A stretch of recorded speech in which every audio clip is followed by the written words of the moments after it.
Fuck that, those were bad. But you know what? They are at the bottom half of this list. Which means we've got 5 more games to get through that are even worse. Oh, Christ. Right, let's stop killing time and crack on with it then.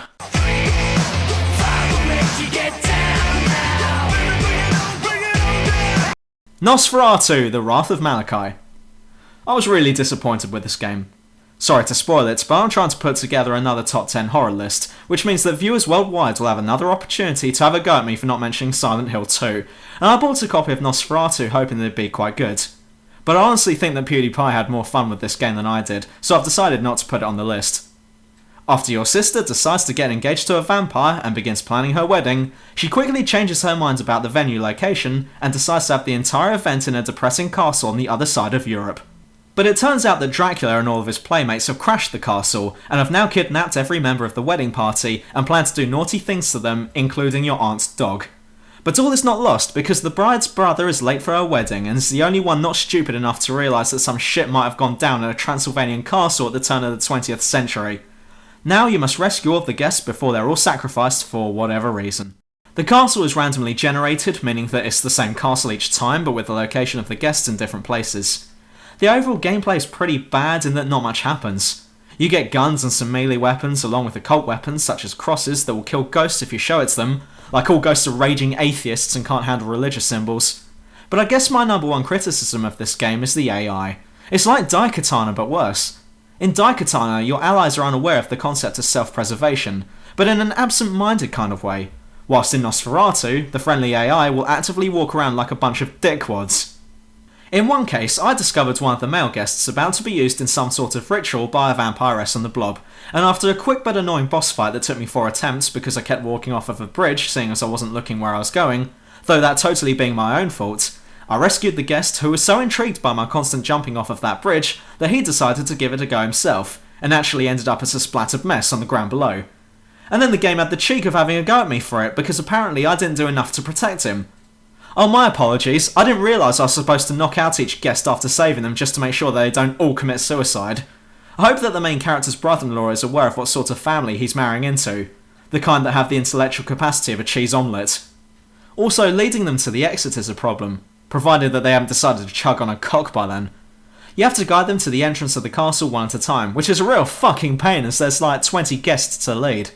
But sometimes you'll go off about 3 meters ahead of them and all of a sudden they'll forget where you are and just stand there like a child who's lost and refuse to move for love nor money, or a scary attack dog strategically placed around the corner. And thank you for mentioning those because I was starting to forget how bad this game was. This game is a huge fan of jump scares. See, there's 3 types of scares. Dicks, pussies, and assholes. Wait, that's not right. There's tension-based scares, jump scares, and what I call Burger King scares. A tension-based scare is one where the mood will be set, slowly easing you into shitting yourself, but will build up more quickly and then before you know it, you'll have built up a massive load in your pants. Burger King scares will put you into an environment that you're not used to and let you shit yourself as much as you like, meaning that you'll have it your way. Shit yourself your way. And finally there's jump scares that will scare you quickly and to great effect, but will only last for about 2 seconds before fucking off. An example of this is... Well, Nosferatu is a fan of that last one, but doesn't manage to do it well. In fact, it's not great at scaring the player, and I think it knows it. And it ends up just getting frustrated at you for it, and so out of spite will strategically place enemies in areas that you won't be able to see before it's too late. Like a well-placed angry dog behind an open door, who will attack you before you see it, even though you know it's probably there. And sometimes the game just gets really pissed at you, and starts randomly teleporting in dogs to go for your shins, which can get really annoying, especially if you've just killed your fair share of Crufts rejects just trying to get into a particular wing of the castle, to then fight them all again just to get out. I think the more the game gets annoyed at you, the more dogs it teleports in, like it has an infinite number of dogs it can send your way. Yeah, I don't get this one.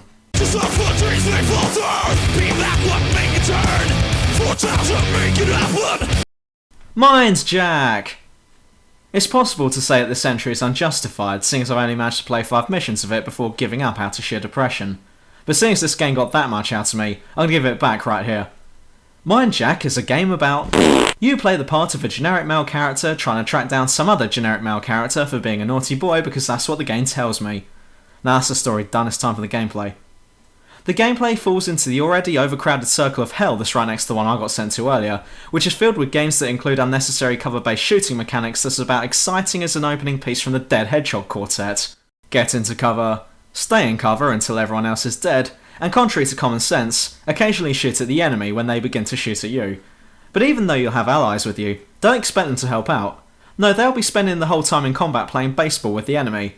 Except the balls are bullets from the enemy's assault rifles and the glove is their face, meaning you'll have to double up on roles as both a one-man army and battlefield medic, much like my experience with Clive Barker's Jericho. But unlike Jericho, there's nothing here to excite me. That and I'm not hearing that Father Rawlings is down every 5 fucking seconds. It's just one bland copy and paste room after another with a group of enemies that all act like they have tuberculosis. So with that in mind, Jack, let's go back to the beginning of this entry so we can get to the crux of the matter. MindJack is a Square Enix corporate cash-in. Next!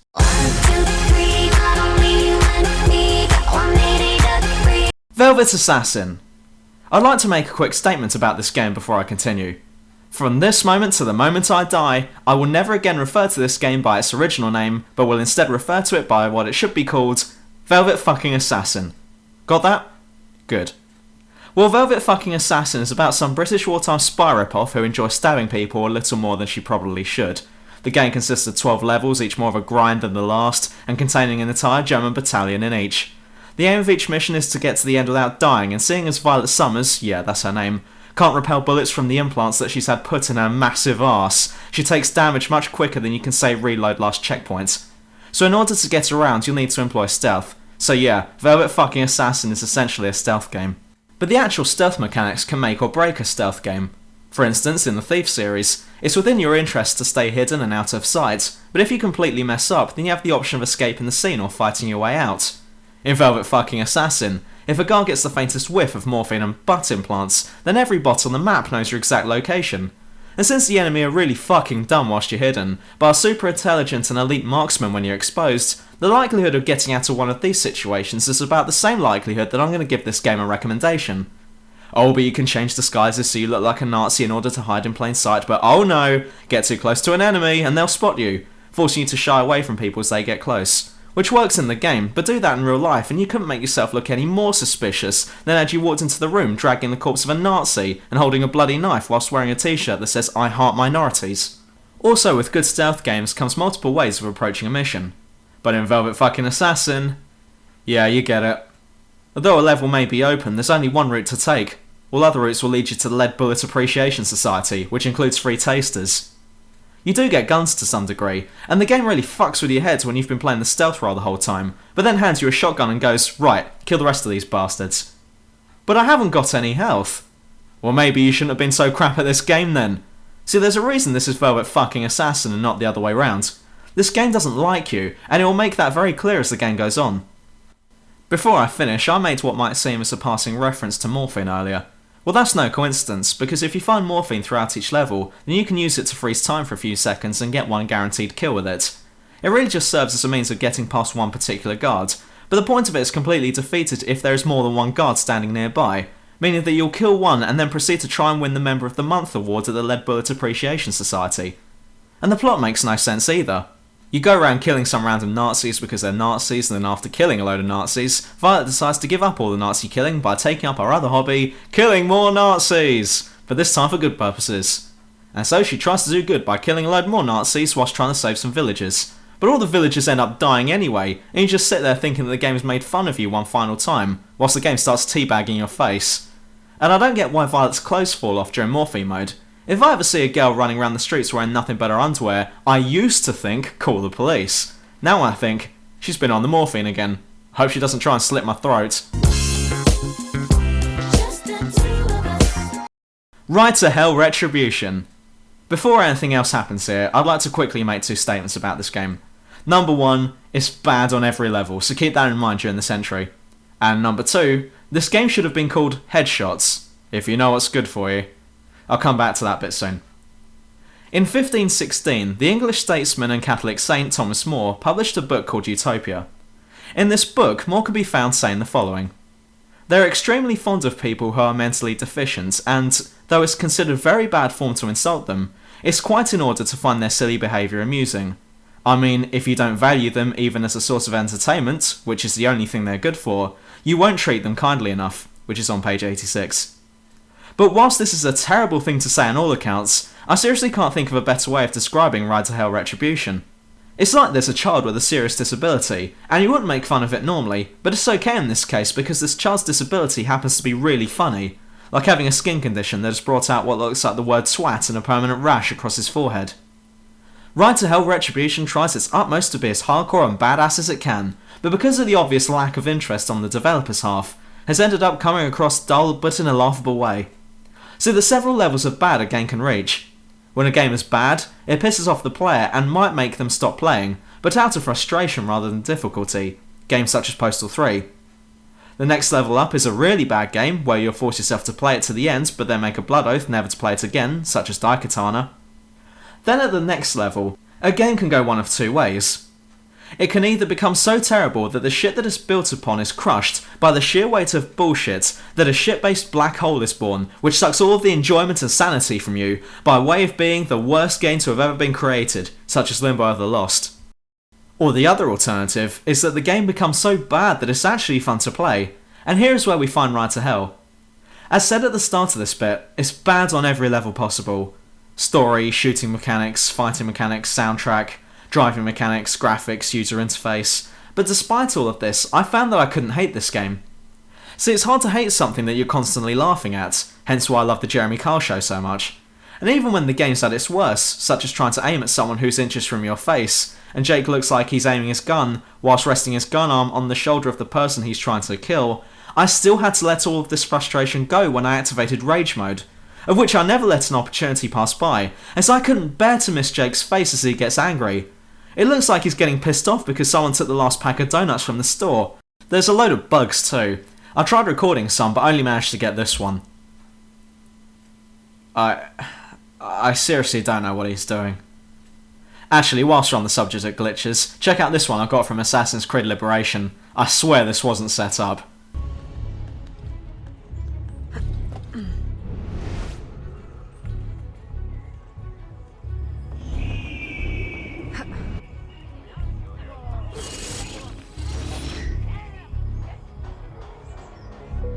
In fact, going back to Ride to Hell glitches, there's one I'm so gutted I didn't record because I would have loved to show you it, where I shot a dude in the face, and I swear that I'm not lying, he shot up 4 stories in the air like he was being sent to the moon and landed on the building next to me.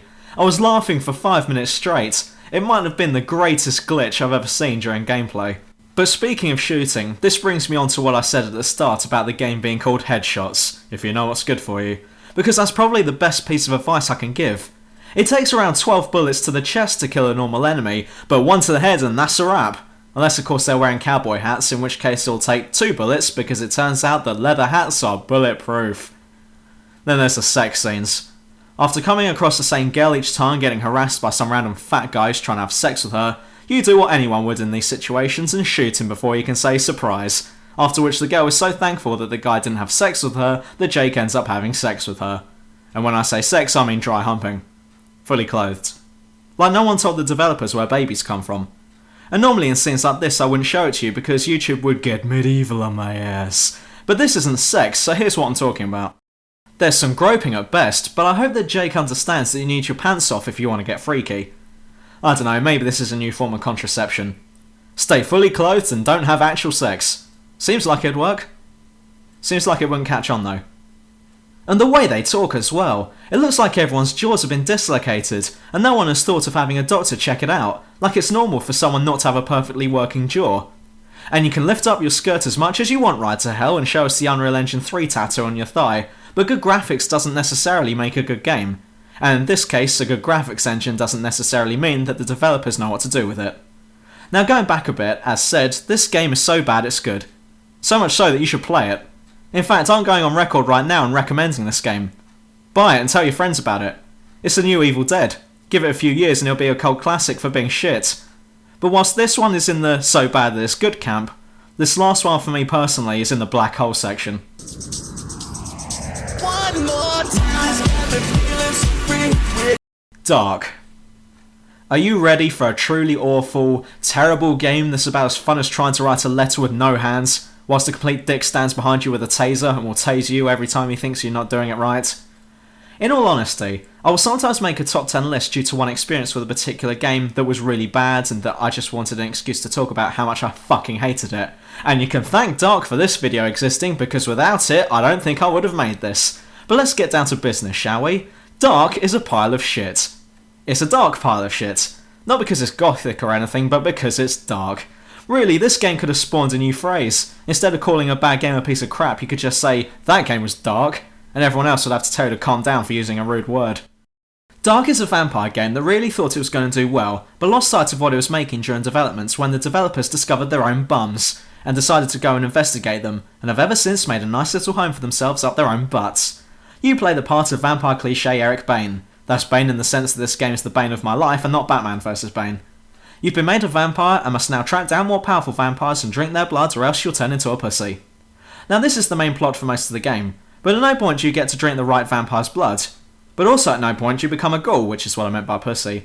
Almost like the game forgot about the main plot and started ordering pizza because someone mentioned Domino's. I don't know, maybe Eric did get the right blood, and I must have not been looking at that point because I was getting the hangman's noose ready. The game is literally filled with bad mechanics that is unreal. You start off in what is called the Sanctuary with all the nice vampires, which is a club filled with people who are not too concerned if they leave the place with 2 pints of blood missing. But even just walking around, you can tell that no effort went into this game, to the point where you could find groups of people in the club dancing with each other, and each member of the group is the same person. Same looks, gender, clothes, voice, just like clone couples all over the place. Not even dotted about, they're having conversations with themselves. Now this is a stealth game as well, and much in the same way as Velvet fucking Assassin, this game has broken stealth mechanics. Again, if a guard is alerted to your presence, then they all know where you are, and you can either run and hide, which won't work, or you can attack the guards and try and kill them one at a time, which also won't work, unless you get them separately, and then even some guards will push back, not allowing you to hit them, making it look like Eric and the guards are just high-fiving each other. For the first few missions, the game is a test of your ability to stick with it, like it's challenging you to quit, which I did on 2 occasions. The reason being for this is that you have almost no means of killing or sneaking past your enemies, and the second you get spotted is the moment where all of the guards start shooting all their bullets, like they're going to get commission for how many bullets they manage to use per shift. And Eric is unable to pick up guns, like he has an allergy to them.